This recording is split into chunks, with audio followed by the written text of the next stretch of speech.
السلام عليكم ورحمة الله. ازيكم عاملين ايه؟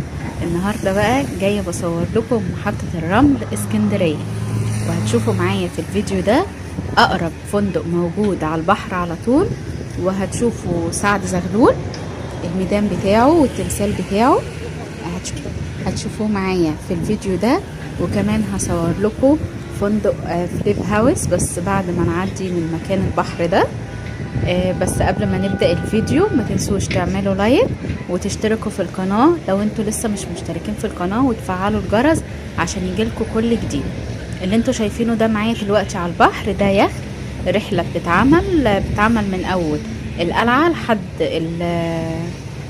المنتزه. بتطلع من عند القلعة بتروح لحد المنتزه، وبترجع من المنتزه لحد القلعة، وبيكون كل يوم في كذا يخت زي اللي انتوا شايفينه ده. تعالوا بقى نلف كده الكاميرا كده. محطة الرمل احنا كده قدام ميدان سعد زغلول على طول زي ما انتوا شايفين كده. الفندق اللي هناك ده فندق سيسل، هقرب لكم دلوقتي عليه. ودلوقتي بس هنروح اوريكم سعد باشا زغلول، وهعمل لكم زوم دلوقتي على التمثال عشان احنا واقفين على البحر، لكن لما نعدي الطريق معايا هتشوفوه من قريب وهو في الميدان بتاعه.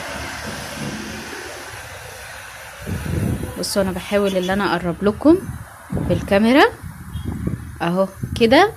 هو كده تقريبا بقى واضح، بس هعمل لكم عليه زوم هيبقى واضح اكتر.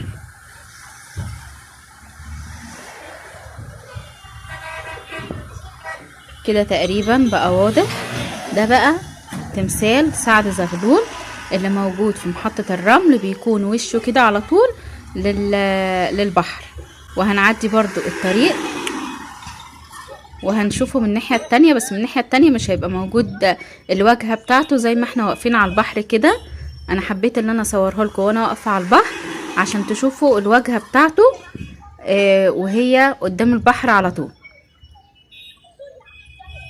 ده كده سعد زغلول. تعالوا بقى نروح عند الفندق اوريه لكم من قدام، بس من قبل ما نروح عند الفندق عايزه بس اوريكم حاجه. ده ناس كتير سالتني عليه على البحر. الاتوبيس ده هو ده الاتوبيس الدورين. ثواني بس انا كده هجيبه لكم. هو ده الاتوبيس الدورين. برضو الاتوبيس ده بيكون موجود على البحر.